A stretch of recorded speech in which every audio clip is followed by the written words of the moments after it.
అందరికీ నమస్కారం. అమ్మవారి ఆశీస్సులు మనందరిపైన ఉండాలని మనస్ఫూర్తిగా కోరుకుంటున్నాను. ఈ నెల 16వ తేదీన శ్రీకృష్ణాష్టమి రానుంది. శ్రావణ బహుళ అష్టమి రోజున శ్రీకృష్ణాష్టమి పర్వదినంగా జరుపుకుంటూ ఉంటాము. కాబట్టి ఈ రోజున శ్రీకృష్ణుడి జన్మరహస్యం గురించి తెలుసుకుందాము. ఈ రోజున శ్రీకృష్ణ జన్మరహస్యం విన్నా చదివినా కూడా కోటి జన్మల పుణ్యఫలం వస్తుంది. కాబట్టి భక్తి శ్రద్ధలతో వినండి. శ్రీకృష్ణాష్టమి వస్తుంది అంటే చాలు దేశవ్యాప్తంగా కూడా సందడి నెలకొంటుంది. ఇంద్రపోతన రచించినటువంటి భాగవతం ప్రకారము కంసుని చెల్లెలు దేవకి, కంసునికి తన చెల్లెలంటే ఎంతో ప్రేమ. దేవకిని వసుదేవునికిచ్చి వివాహం జరిపించి వారిని అత్తవారింటికి సాగనంపే సమయంలో ఆకాశవాణి దేవకి అష్టమ గర్భంలో పుట్టే సంతానం కారణంగా కంసుడు మరణిస్తాడు అని చెప్తుంది. దాంతో ఆగ్రహానికి గురైనటువంటి కంసుడు దేవకి వసుదేవులను చెరసాలలో బంధిస్తాడు. కేవలము అష్టమ గర్భంలో పుట్టే కుమారుని వల్లే ప్రమాదం అని తెలిసి కూడా దేవకి వసుదేవులకు పుట్టిన బిడ్డలను పుట్టినట్లుగా చంపుతూనే ఉండేవాడు. ఇక కంసుని అకృత్యాలకు 7 మంది సంతానాన్ని పోగొట్టుకున్నటువంటి దేవకి మళ్ళీ గర్భం ధరిస్తుంది. ఇది అష్టమ గర్భం. అందుకే కంసుడు చెరసాల వద్ద పటిష్టమైన భద్రత ఏర్పాటు చేస్తాడు. ఇక నెలలు నిండినటువంటి దేవకి శ్రావణ మాసము బహుళ అష్టమి రోజున రోహిణీ నక్షత్ర శుభలగ్నంలో సరిగ్గా అర్ధరాత్రి సమయంలో శ్రీకృష్ణునికి జన్మనిస్తుంది. ఇక ఈ బిడ్డను ఎలాగైనా సరే రక్షించాలనుకుంటారు దేవకి వసుదేవులు. ఈ సమయంలో అర్ధరాత్రి చెరసాలలో జన్మించిన బాలుడు సాక్షాత్తు ఆ శ్రీ లక్ష్మీనారాయణుడే. ఆయనే తనను ఎలా కాపాడాలి అన్నది వసుదేవునికి వివరిస్తాడు. ఇక విష్ణుమాయతో వసుదేవుని సంకెళ్ళు విడిపోతాయి. చెరసాల తలుపులు వాటంతటవే తెరుచుకుంటాయి. సైనికులు కూడా స్పృహను తప్పి పడిపోతారు. వసుదేవుడు బాలకృష్ణుని బుట్టలో పెట్టుకుని రేపళ్లకు బయలుదేరుతాడు. ఆ అర్ధరాత్రి వేళ కుంభవృష్టి కురుస్తూ ఉండగా చిన్ని కృష్ణునికి ఆదిశేషుడు పడగ విప్పి గొడుగు పడతాడు. అమిత వేగంతో ప్రవహిస్తూ ఉన్నటువంటి యమునా నది రెండుగా చీలి వసుదేవునికి మార్గం ఇవ్వగా వసుదేవుడు యమునా నది దాటుకుంటూ వెళ్ళి రేపల్ల చేరుకుంటాడు. ఇక రేపల్లలో యాదవరాజైనటువంటి నందుని భార్య యశోద అదే సమయంలో ఆడపిల్లకు జన్మనిస్తుంది. ఇక అది గమనించినటువంటి వసుదేవుడు కన్నయ్యను యశోద పక్కన పడుకోబెట్టి ఆడపిల్లను తన చేతుల్లోకి తీసుకొని అక్కడి నుంచి తిరిగి కారాగారానికి బయలుదేరుతాడు.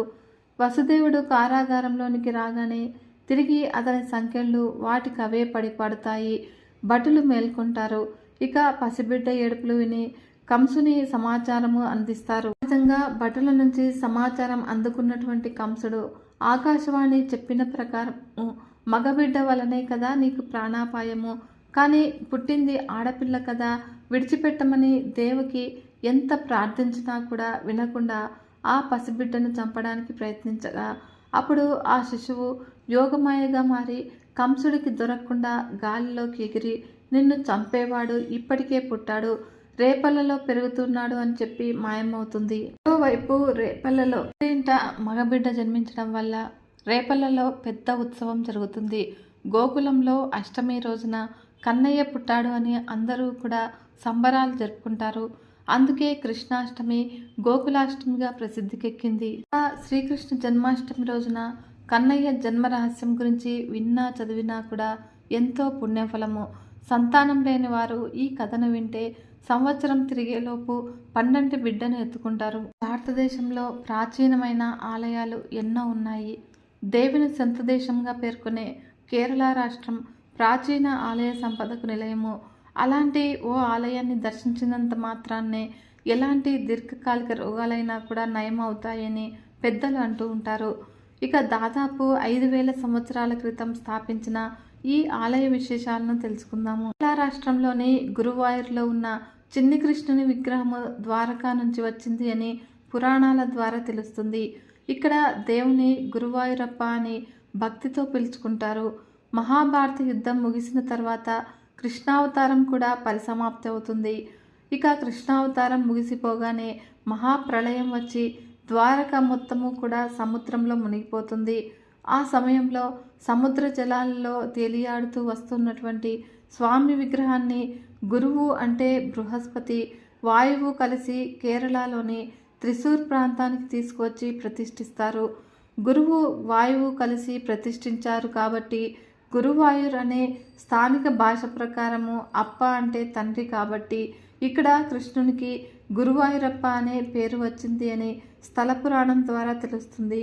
ఈ గురువాయూర్లో విగ్రహం ప్రతిష్ఠించిన తర్వాత గురువు వాయువు ఇక్కడ ఆలయాన్ని నిర్మించాలి అని విశ్వకర్మను ఆదేశించినట్లుగా తెలుస్తుంది. అందుకు అంగీకరించినటువంటి విశ్వకర్మ గురువాయూరప్పకు బ్రహ్మాండమైన ఆలయాన్ని నిర్మించాడట. మహాభారతంలోని ఈ ఆలయం గురించి ప్రస్తావన ఉన్నట్లుగా తెలుస్తుంది. మహాభారతంలో దత్తాత్రేయ స్వామి గురువాయూర్ వైభవం గురించి పరీక్షిత్ రాజకుమారుడు జనమేజయుడికి వివరించినట్లుగా ఉంది. అలానే గురువాయూరప్ప అత్యంత మహిమాన్వితుడని, సాక్షాత్తు శ్రీకృష్ణుడే ఇక్కడ వెలిసినట్లుగా ప్రజల విశ్వాసము. బ్రహ్మదేవుడి నుంచి తన అర్చామూర్తిని స్వయంగా అందుకున్నటువంటి శ్రీకృష్ణుడు తన స్నేహితుడైన ఉద్ధవుడికి దాన్ని అందజేయగా ప్రళయ సమయంలో ఆయన నుంచి చేజారిన ఆ మూర్తిని గ్రహించిన గురువు వాయువు ఈ క్షేత్రంలో ప్రతిష్ఠించడం జరిగింది కాబట్టి గురువాయూరప్పే శ్రీకృష్ణుడు అని, అందుకే ఈ క్షేత్రానికి ఇంతటి మహాత్యం అంటారు. గురువాయూరప్ప మహావైద్యుడు అని భక్తుల విశ్వాసము కనుక ఈ స్వామిని మనసారా వేడుకుంటే చాలు దీర్ఘ వ్యాధులు నయమైపోతాయి అని భక్తులు నమ్ముతారు. స్వామివారి దర్శనానికి వెళ్ళినప్పుడు గర్భాలయంలోని మూలమూర్తిని చూస్తూ తాము ఏ వ్యాధితో బాధపడుతున్నది చెప్పుకుంటే చాలు ఆ వ్యాధుల నుంచి స్వామి విముక్తిని కలిగిస్తాడు అని చెబుతారు. ఇక గురువాయూరప్పను ఆశ్రయించి వివిధ రకాల వ్యాధుల నుంచి బయటపడిన భక్తులను ఆ విశేషాలను గురించి కథలుగా చెప్పుకుంటూ ఉంటారు. ఈ కారణంగానే వ్యాధులతో బాధపడే వాళ్ళు స్వామివారిని దర్శించుకోవడానికి ఎంతో దూరం నుంచి వస్తూ ఉంటారు. దేశ విదేశాల నుంచి వచ్చే భక్తులు గురువాయూరప్ప దర్శన భాగ్యంతో మొండి వ్యాధుల నుంచి విముక్తి పొందుతారు. స్వామి దర్శనంతో తరిస్తారు. గురువాయూరు ఆలయంలో అత్యంత వైభవంగా జరుపుకునే పండుగను ఆరతు పండుగ అంటారు. ఈ సందర్భంగా ఆలయంలో 10 రోజుల పాటు ఘనంగా వేడుకలు జరుగుతాయి. ఈ సందర్భంగా ఏనుగులకు ఆటలు వేడుకలు జరుగుతాయి. ఈ 10 రోజులు కూడా శ్రీకృష్ణుని ఆలయంలో అనేక సాంస్కృతిక కార్యక్రమాలు జరుగుతాయి. ఇందులో కేరళ సాంప్రదాయ నృత్యరీతి కథాకళి శైలిలో శ్రీకృష్ణుని జీవిత చరిత్రను తెలిపే కార్యక్రమము ప్రధాన ఆకర్షణ. మనం కూడా ఆ గురువాయూరప్పను దర్శిద్దాము, ఆరోగ్యంగానే ఐశ్వర్యాన్ని పొందుదాము.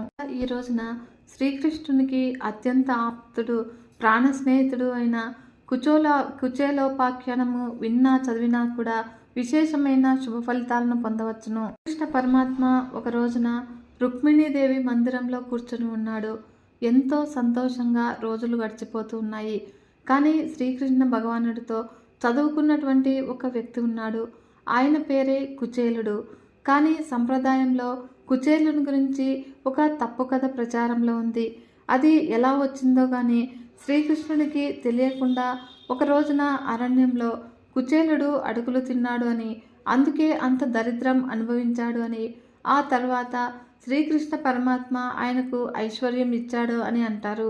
కానీ భాగవతంలో కుచేలుని గురించి అలా చెప్పలేదు. కుచేలుని గురించి వ్యాసుల వారు, పోతన గారు చాలా గొప్పగా మాట్లాడారు. వేదవ్యాస కుమారుడైన శుకుడు అభిమన్యుని కుమారుడైనటువంటి పరీక్షిత్తును చూసి, ఓ రాజా, ఆ కుచేలుడు ఎటువంటి వాడో నీకు చెబుతాను విను అని కుచేలుని గురించి చెప్తూ ఉన్నాడు. కుచేలుడు అపారమైన మానాభిమానములు కలిగినవాడు. యాచన చేయడానికి సిగ్గు విడిచిపెట్టాలి. కానీ కుచేలుడు అలా సిగ్గు విడిచిపెట్టినవాడు కాదు. మానాభిమానములు ఉన్నవాడు, గొప్ప బ్రాహ్మణ తేజస్సు ఉన్నవాడు, విజ్ఞాని.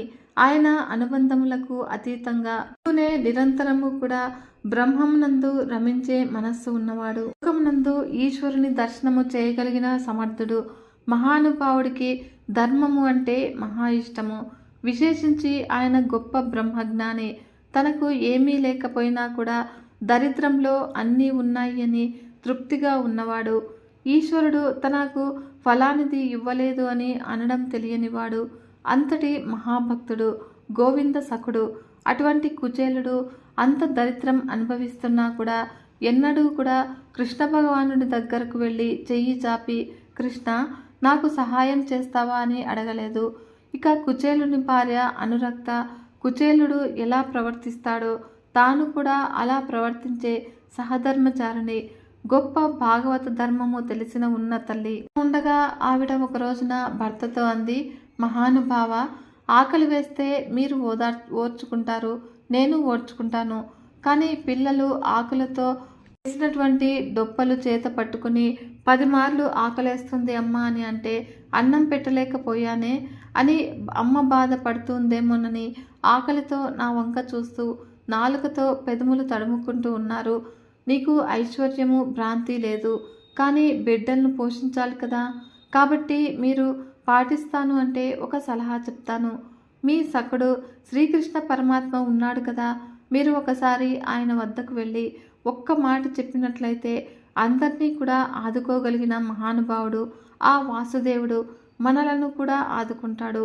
ఆయనను భక్తితో ఏమి అడిగినా కూడా ఇస్తాడు. ఎందుకు వచ్చిన దరిద్రం మనకి, పిల్లల కోసమైనా కూడా ఆయన దగ్గరకు ఒక్కసారి వెళ్ళవలసింది అని చెప్పింది. భార్య అలా చెప్పేసరికి ఆయన అన్నాడు, పెద్దవాళ్ళ దగ్గరకు వెళ్ళేటప్పుడు, స్నేహితుని దగ్గరకు వెళ్ళేటప్పుడు, రోగుల దగ్గరకు వెళ్ళేటప్పుడు, వృద్ధుల దగ్గరికి వెళ్ళేటప్పుడు, గురువుల దగ్గరకు వెళ్ళేటప్పుడు రిక్తహస్తాలతో వెళ్ళలేము కదా. స్నేహితుడికి ఏదైనా కానుక పట్టుకెళ్ళాలి కదా. ఇక ఆయనకు పట్టుకుపోవడానికి ఇంట్లో ఏమి కానుక ఉంది అని అడిగాడు. అప్పుడు ఆవిడ, మనకు ఉన్నదే మనం ఇద్దాము. మన ఇంట్లో గుప్పెడు అటుకులు ఉన్నాయి, అవి మూట కట్టిస్తాను, తీసుకువెళ్ళండి అని అన్నది. కుచేలుడి జీవితకాలంలో ఆయనను ఆ ఊళ్ళో చిరుగులేని పంచ కట్టుకోవడం చూసిన వాడు లేడు. అందుకని ఆయనకు కుచేలుడు అని పేరు పెట్టి పరిహాసం ఆడేవారు. చేలము అనగా వస్త్రము, కుచేలము అనగా చిరిగిపోయిన బట్ట. చిరిగిన బట్ట కట్టడము కుచేలునికి తెలియదు, చిరగని బట్ట కట్టడము కుచేలునికి తెలియదు. కుచేలుని భార్య అటుకులను ఆ చిరిగిన ఉత్తరీయంలో పోసి జాగ్రత్తగా ముడివేసి కుచేలునికి ఇచ్చింది. దానిని తీసుకుని కుచేలుడు శ్రీకృష్ణుని వద్దకు బయలుదేరాడు. విధంగా కుచేలుడు చిరిగిపోయినటువంటి బట్టలతో చెమట కంపుతో రథముల నుంచి వస్తూ ఉన్నటువంటి ధూళి అంతా వంటి మీద పడిపోయి దుర్వాసన వచ్చే స్థితిలో ఆయన నడిచి నడిచి చివరకు ద్వారకా నగరాన్ని చేరుకున్నారు. ఏమి తిన్నాడో ఏమి తినలేదో ఆ ఈశ్వరునికి ఎరుక. ద్వారకా పట్టణ సౌందర్యం చూసి ఆశ్చర్యపోయాడు. తన సకుడైనటువంటి గోవిందుడు ఎక్కడ ఉన్నాడోనని వాకబు చేసి కృష్ణ భగవానుడు ఉన్న ఇంటిని తెలుసుకున్నాడు. ఇక ఇంటి ముందర పెద్ద పెద్ద శూలములు పట్టుకుని భటులు కాపలా కాస్తున్నారు. తన స్థితిని చూసి లోపలికి రానిస్తారో రానివ్వరో, కృష్ణ పరమాత్మ తనని గుర్తుపడతాడో పట్టడో అని అనుకున్నాడు. ఇక రాజభటులకు ఏదైనా కానుక ఇచ్చి లోపలికి వెళదాము అంటే తన దగ్గర శ్రీకృష్ణునికి ఇవ్వడానికి తెచ్చినటువంటి అటుకులు తప్ప వేరొకటి లేదు. కాబట్టి ఇప్పుడు వాసుదేవుడిని చేరడానికి తనకు వాసుదేవుడే ఆధారం అని అనుకుని సౌధం దగ్గరికి వెళ్ళి తెర తీసి భటులను చూశాడు. ఇక భటులు ఎవరు కావాలి అని అడిగారు. కుచేలుడు నేను శ్రీకృష్ణ పరమాత్మ స్నేహితుడిని అని చెప్పాడు. అప్పుడు వాళ్ళు ఆయనను ఎగాదిగా చూశారు. పాపం ఆయన చాలా దయనీయ పరిస్థితిలో కనబడ్డాడు. కానీ ద్వారకా నగరంలో ఉన్న కృష్ణ పరమాత్మ ఎటువంటి వాడో అక్కడ ఉన్న ద్వారపాలకులకు తెలుసు. అందుకని వారు వెళ్ళి కృష్ణ పరమాత్మతో, అయ్యా, మీ కొరకని చాలా పేద బ్రాహ్మణుడు మీ స్నేహితుడని చెప్పి మమ్మల్ని కలుసుకునేందుకు ద్వారం దగ్గర నిరీక్షిస్తూ ఉన్నాడు అని చెప్పారు. అప్పుడు శ్రీకృష్ణ పరమాత్మ రుక్మిణీదేవి మందిరంలో అమ్మవారితో హాస్యోక్తులు ఆడుతూ ఉన్నాడు. తెర తీసేసరికి దూరంగా రాజద్వారం దగ్గర నిలబడి ఉన్నటువంటి కుచేలుడు కనిపించాడు. కుచేలుని అంత దూరంలో చూసి, కుచేలా ఎప్పుడు వచ్చావు అని పలకరిస్తూ ఒక్కసారి మంచం మీద నుంచి కిందకు దూకి పరిగెత్తుకుంటూ వెళ్ళి కుచేలుని గట్టిగా కౌగిలించుకున్నాడు.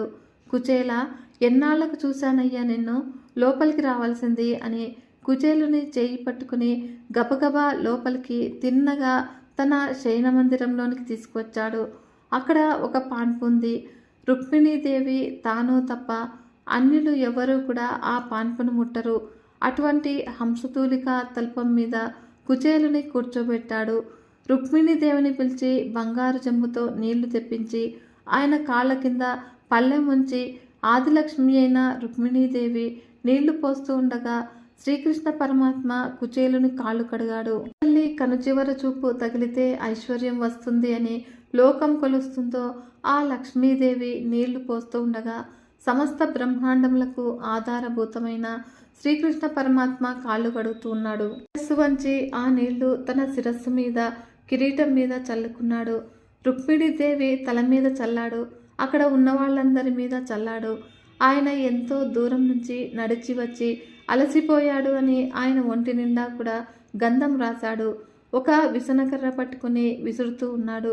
ఇక కృష్ణ పరమాత్మ చేసినటువంటి హడావుడికి రుక్మిణీదేవి తెల్లబోయింది. ఆమె కూడా తామర పూలతో చేసిన విసనకర్రను తెచ్చి కుచేలునికి విసురుతూ ఉన్నది. ఆ గాలి ఒంటికి తగిలి ఆయన సేద తీరాడు. మంచి ధూపమును ఆయనకు చూపించాడు. మణులతో కూడిన దీపములతో ఆయనకు నీరాజనం ఇచ్చాడు. ఆ తర్వాత ఎంతో సంతోషంగా కుచేలునికి దగ్గరగా కూర్చున్నాడు. తర్వాత పరమ ఆప్యాయంగా కుచేలుని చేతులు తన చేతులతో పట్టుకుని స్నేహితుని వంక చూసి యోగక్షేమాలు అడిగాడు. అలా కృష్ణ పరమాత్మ అలా ప్రవర్తించడము ఇంతకు పూర్వము ఎవరూ కూడా చూడలేదు. ఏమీ ఆశ్చర్యము! ఇంతకు పూర్వము నారదుడు వచ్చినప్పుడు చూశాము, ఎందరో మహర్షులు వచ్చినప్పుడు చూశాము. అందరినీ కూడా దర్బారు హాల్లో కూర్చోబెట్టి మాట్లాడేవాడు. అంతేకాని ఈ బ్రాహ్మణుడు చూస్తే దరిద్రుడులాగా ఉన్నాడు. ఏమి తపస్సు చేశాడో!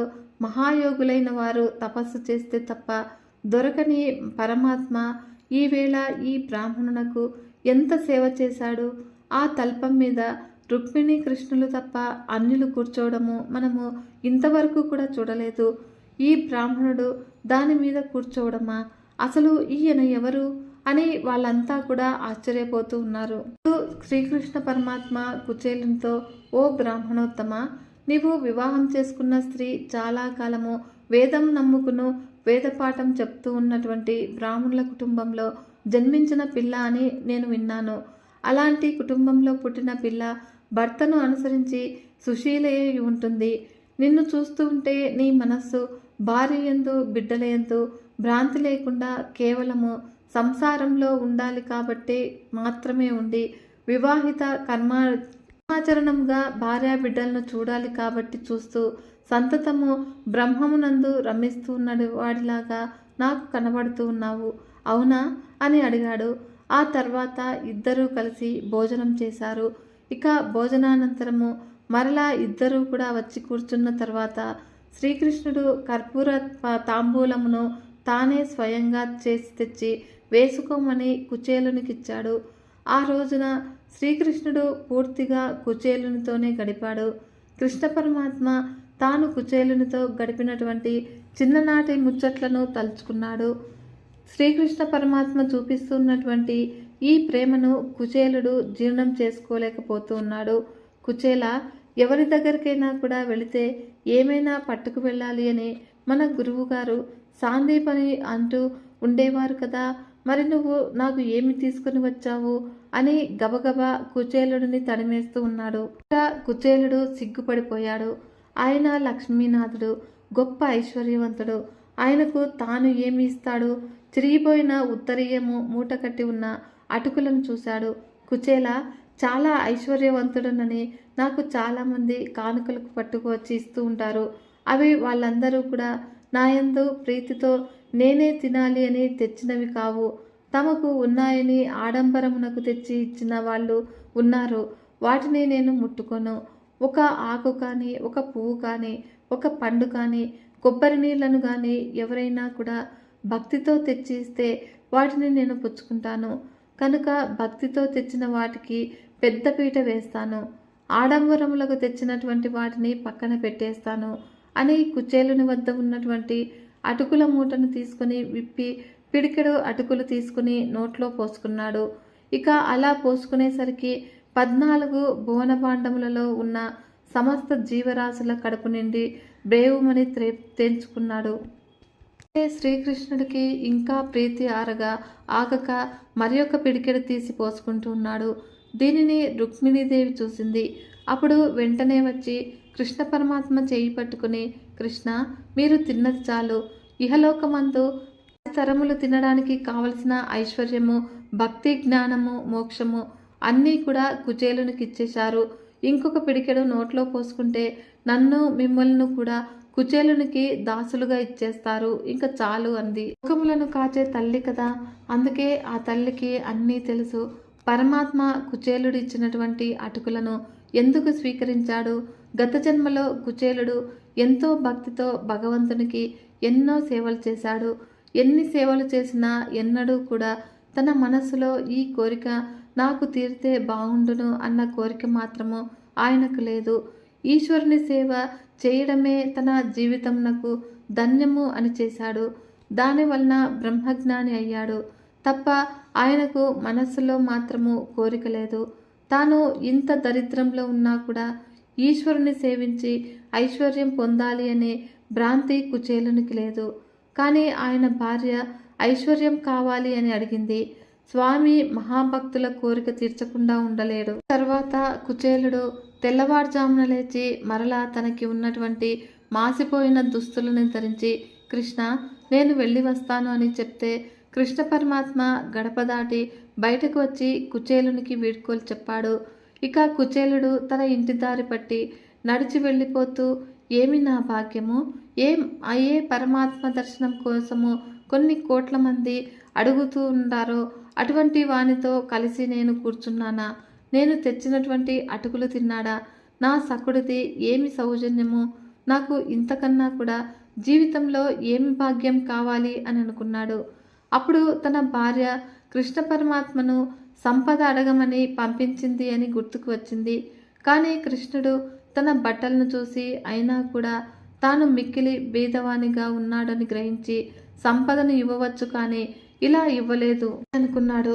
ఇంత దరిద్రంలో ఉన్నాను కాబట్టి ఆ కృష్ణుడు నాకెప్పుడూ కూడా గుర్తు ఉంటున్నాడు. ఒకవేళ ఐశ్వర్యం ఇస్తే ఆయనను నేను మర్చిపోయి పాడైపోతానేమోనని దరిద్రంనే ఉంచి ఆయన నా మనస్సులో ఉండిపోయేటట్లుగా నాకు వరమును ఇచ్చాడు అని అనుకున్నాడు.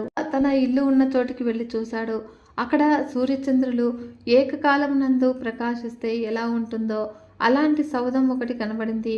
ఆ సౌధమునకు చుట్టుపక్కల పెద్ద ఉద్యానవనములు, పెద్ద పెద్ద చెట్లు ఉన్నాయి. ఎంతోమంది పరిచారికలు అటు ఇటు తిరుగుతూ ఉన్నారు. ఇక ఎక్కడ చూసినా రత్నరాశులు ప్రోగుపడి ఉన్నాయి. ఇటువంటి ఇల్లు ఏ మహాపురుషుడితో అని తన పూరి ఇంటి స్థానంలో అంత పెద్ద సౌధము ఎక్కడి నుంచి వచ్చిందా అని అనుకుని ఆశ్చర్యపోతూ అక్కడ ద్వారం దగ్గర నిలబడ్డాడు. ఇక ఈయనను చూడగానే పరిచారికలు గబగబా బయటకు వచ్చి బంగారు పళ్ళెంలో ఆయన కాళ్ళు కడిగి ఆయనను మేళతాళములతో లోపలికి తీసుకువెళ్లారు. తర్వాత అది తన ఇల్లేనని తెలుసుకున్నాడు. తన భార్య పట్టు వస్త్రములను కట్టుకుని అనేక రకమైన బంగారు ఆభరణములను ధరించి ఎదురు వచ్చి భర్త కాళ్లకు నమస్కరించి వారి పూరి గుడిసె స్వామి కృప వలన ఇలా అయిపోయింది అని చెప్పింది. ఆ విధంగా శ్రీకృష్ణ పరమాత్మ అంత ఐశ్వర్యంను ఇచ్చాడు అని చెప్తే పొంగిపోయి వాళ్ళ ఇంట్లో ఐశ్వర్యంనకు అనుభవించిన మనస్సులు ఎప్పుడూ కూడా కృష్ణుడి దగ్గరే పెట్టుకుని హాయిగా గోవిందనామం చెప్పుకుంటూ పరవశించిపోతూ ఇహమునందు సమస్త ఐశ్వర్యమును అనుభవించి అంత్యమునందు జ్ఞానము చేత మోక్షసిద్ధిని కుచేలుని భార్య బిడ్డలు పొందారు. ఇంత పవిత్రమైన కుచేలోపాఖ్యానమును ఎవరు వినను చదివినను వారికి గొప్ప శుభ ఫలితం కలుగుతుంది. ఈ వీడియో కనుక మీకు నచ్చినట్లయితే చిన్న లైక్ చేసి మన ఛానల్ని ఇంతవరకు సబ్స్క్రైబ్ చేసుకోకుంటే సబ్స్క్రైబ్ చేసుకొని సపోర్ట్ ఇవ్వండి ఫ్రెండ్స్. మరొక మంచి వీడియోతో మీ ముందుకు వస్తాను. అంతవరకు సెలవు. నమస్కారం.